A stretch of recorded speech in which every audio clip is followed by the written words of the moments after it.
Bonsoir à tous, bienvenue, bonsoir Ruth. Bonsoir Julien. Ça y est, on y est, c'est bien la dernière ligne droite, les 2 dernières heures avant de savoir qui sera élu président ou présidente de la République. On va vivre ce moment exceptionnel avec l'ensemble de nos éditorialistes, analystes, commentateurs, la crème de LCI qui est présente ici autour de ce plateau. Vous les voyez tous, Elisabeth Martichoux, Valérie Nataf, Arlette Chabot, Renaud Pila, Jérôme Fourquet et Hervé Gattegno. Et cette 12e présidentielle de la 5e République, on va la vivre avec nos envoyés spéciaux. Ils sont partout auprès des candidats, dans les QG, sur les lieux de fête prévus par l'un et par l'autre et dans les bureaux de vote parce que, vous le savez, ces bureaux, ils sont encore ouverts jusqu'à 20h, notamment dans les grandes villes.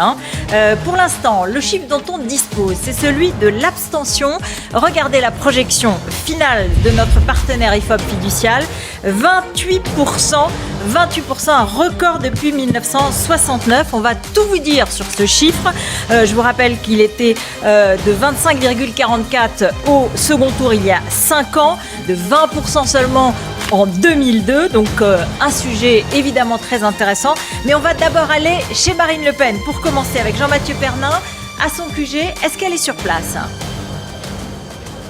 Alors pas encore. Non, pas encore. La candidate du Rassemblement n'est pas encore sur place au pavillon d'Ermenonville, donc dans le bois de Boulogne. Elle est attendue aux alentours de 18h45. Pour l'instant, Marine Le Pen est dans son QG électoral. Ce n'est pas la même chose. Son QG électoral se trouve à quelques rues d'ici, dans le 16e arrondissement de Paris. 18h45. Elle se mettra ensuite dans un bureau au premier étage du pavillon d'Ermenonville. Et c'est ici qu'elle découvrira avec ses plus proches conseillers les résultats de 20h avant de s'exprimer ici devant les journalistes, plus de 500 journalistes présents et plus de 500 invités des proches des militants. On vous fait vivre tout ça en tout cas jusqu'à 20h.